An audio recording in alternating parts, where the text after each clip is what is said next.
Fala galera, sejam todos bem-vindos aqui à Nova Concursos. Eu sou o professor Fábio Augusto, professor de informática. Estamos aqui em mais um vídeo da série Top 5 de assuntos que podem ser cobrados na sua prova. Aí você que vai prestar o concurso do Banco do Brasil, beleza?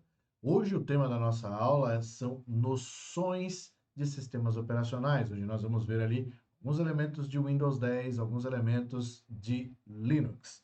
Então, se você ainda não acompanhou os outros vídeos, basta clicar na descrição aqui deste vídeo ou no card, você vai ter acesso a todos os vídeos top 5 com assuntos importantes que podem cair na sua prova. Vamos lá? Acompanha comigo aí agora. Bom, noções de sistemas operacionais. Antes de mais nada, eu vou deixar para vocês aí os meus contatos interativos. Qualquer dúvida que você tiver a respeito do conteúdo de informática, sugestão, elogio, pode usar qualquer um dos contatos aí para mandar mensagens para mim. E agora nós vamos falar diretamente do sistema operacional mais usado no mundo. Trata-se do Windows 10. E ele está presente aí na sua prova, né? Windows 10. Que destaques que eu vou trazer para que você possa gabaritar nessa prova todas as questões de Windows 10? Primeiro destaque que eu trago para você é a volta do menu iniciar.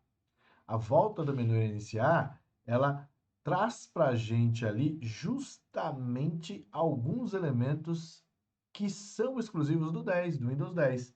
Então, por que a gente fala da volta? Porque no Windows 8, a Microsoft abandonou, no caso, o iniciar. E aí, depois de tanta reclamação que o pessoal fez por conta da ausência do iniciar, a Microsoft resolveu fazer uma junção de Windows 7, que tinha o iniciar, com o Windows 8, que trabalha com os blocos dinâmicos. Quem são os blocos dinâmicos, professor? São esses blocos que se mexem ali, ó. Você está vendo que se mexeram? Olha lá. Então, esses blocos dinâmicos eram características que nós tínhamos no Windows 8. Só que a Microsoft fez uma junção. Uma característica que a gente tem aqui do iniciar é que quando você lista os programas aqui, ele também traz a ação de desinstalar. Ele desinstala. E aí, a partir do momento que ele desinstala, aqui, ó,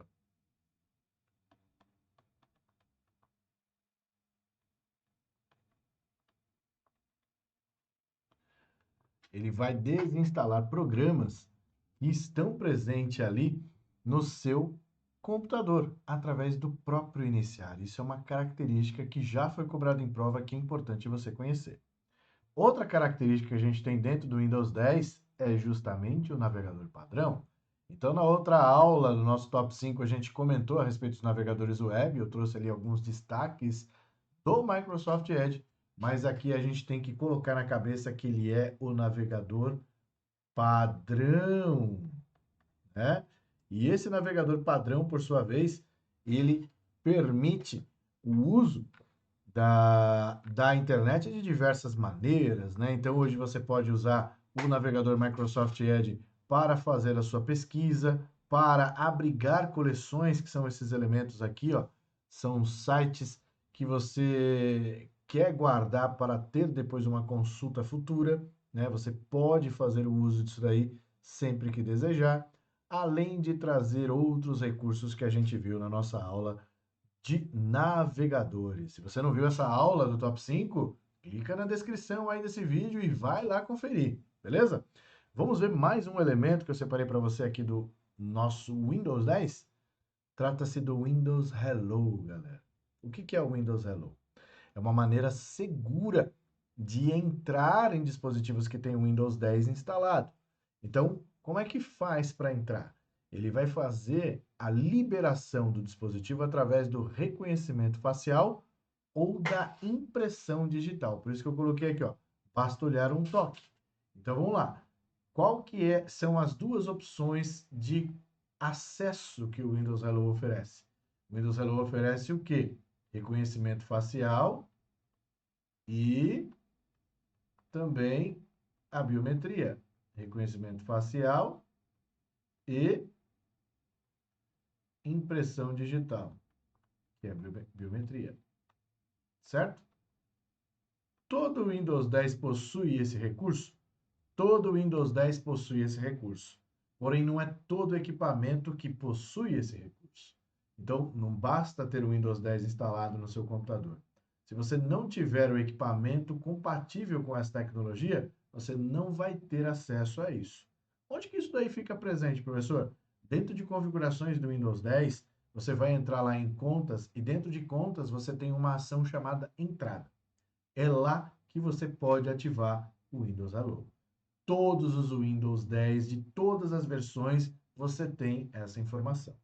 E a partir do momento que você tem um equipamento compatível com esse tipo de tecnologia, a senha passa a ser você. Então, é uma forma segura de entrar no dispositivo, de acessar o dispositivo sem a digitação de senha, porque você mesmo é a senha, seja através do reconhecimento facial ou da impressão digital.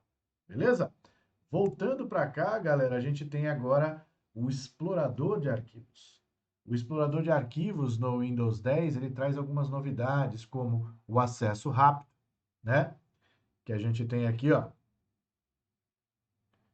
que permite que você possa acessar as pastas frequentes, que são pastas que vão sendo modificadas à medida em que você vai acessando.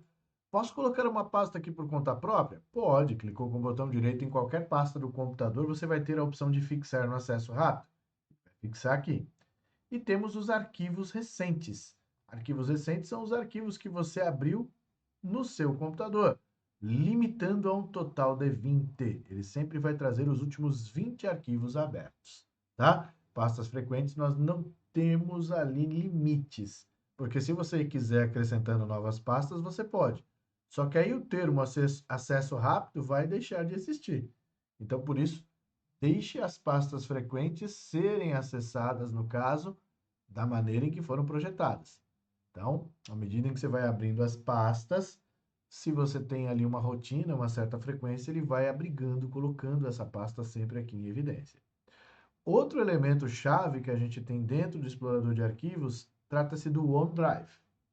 O OneDrive é o que? A nuvem que a Microsoft integrou no Windows 10. Então, quem acessa o Windows 10 através de uma conta Microsoft vai ter vinculado aqui, já no explorador de arquivos, todos os arquivos que estão na nuvem para você poder visualizar e consultar.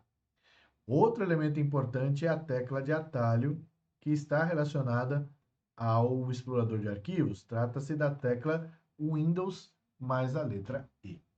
Beleza, turma? Então, isso que a gente viu foi um apanhado geral do Windows 10. Agora vamos conhecer os elementos que eu separei de Linux para você. Vamos lá. Linux. Primeira coisa que eu vou dizer para você em relação a Linux. Linux, deixe para estudar esse cara dias antes da prova. Não adianta você estudar o Linux agora, tá? Eu vou dar o caminho das pedras aqui para você estudar depois. Por quê? Porque se você estudar antes, você vai esquecer, porque você não usa Linux, a não ser que você use, tá? Mas eu aposto muito que você não tenha Linux instalado no seu computador e isso vai apenas fazer com que, se você estudar agora, você vai perder tempo. Então, deixe para estudar mais tarde, mais próximo da sua prova, porque aí isso vai ficar na sua memória recente. Linux, infelizmente, é uma matéria decoreba. E quando você lê lá SUSE, SUSE é uma distribuição Linux, que está ali, no caso, empregado dentro do edital de vocês. Então vamos lá, qual o caminho das pedras que eu separei para você em relação a Linux? Primeiro, precisamos saber que o Linux trata-se de um projeto software livre. Esse software livre, por sua vez, ele é baseado numa empresa chamada Free Software Foundation, né, que é a sigla FSF. Essa sigla FSS, essa empresa, ela trabalha com uma política de licença em relação ao software, chamada GPL. Essa licença GPL, que chama Licença Pública Geral, trabalha com 4 liberdades. Liberdades essas que representam ali o uso do programa. Então, por exemplo, liberdade número 0, executar o programa para qualquer propósito, seja no propósito comercial ou pessoal. Número 1, liberdade de estudar o programa e adaptá-lo para as suas necessidades, porque o código-fonte é aberto. Liberdade número 2, que é a de redistribuir as cópias para que você possa ajudar outras pessoas, né? Então, uma vez que você tem o software livre, você pode redistribuir. E a liberdade número 3, se você tem conhecimento para isso, você pode modificar o programa e permitir que essas modificações estejam abertas para toda a comunidade. Então, saber disso é fundamental em relação a questões de Linux. Já traz ali para a gente um apanhado geral sobre o que vem a ser o conceito que o Linux aborda de ser um software livre. Matérias decorebas, não tem como se afastar delas. Cai em prova. Estrutura de diretórios do Linux, onde você tem ali o diretório raiz representado pela barra, o diretório do superusuário, que é o root, o diretório do usuário padrão, né, que é onde você tem as pastas pessoais, é o diretório home, o diretório onde você tem ali os comandos essenciais, executáveis, onde você tem ali, por exemplo, justamente aqui nesse diretório, os comandos que são digitados no ambiente shell, que é o terminal Linux. Temos o SBIN, que é o essenciais para o sistema, que faz com que o sistema funcione, o boot de carregamento e o etc, que é de configuração do sistema, como se fosse o registro do próprio Linux. Comando é um elemento que a gente não pode abandonar, ele cai em prova, então não tem como fugir dele. Então eu preciso conhecer os comandos, né, que são digitados no ambiente shell, como eu havia dito. Então olha só, pwd, diretório que ele se encontra, cd para navegar, né, entre os diretórios, mkdir para criar diretórios, rmdir para remover. Depois tem mais comandos Linux ainda, ó, ls para listar e as suas derivações que estão aqui presentes. Depois nós temos o cp para copiar arquivos, inclusive com a sua derivação. Temos o de mover, de remover, entre outros que eu coloquei aqui para você. Esse daqui é um que costuma ser cobrado pela Sesgran Hill, de trocar o dono. Trocar o dono significa trazer todas as ações presentes para aquele arquivo ou pasta. E aí vem as ações que o superusuário pode fazer. O superusuário é o administrador do sistema. Trocar a senha, acrescentar novos usuários, criar grupos e aqui listar quem que está logado no sistema e o PS que corresponde ao nosso gerenciador de tarefas, cuja tecla de atalho no Windows é Ctrl Shift ESC. PS mostra o que está sendo executado no momento. E o kill é o nosso finalizar tarefa do Windows, que é para você matar um processo.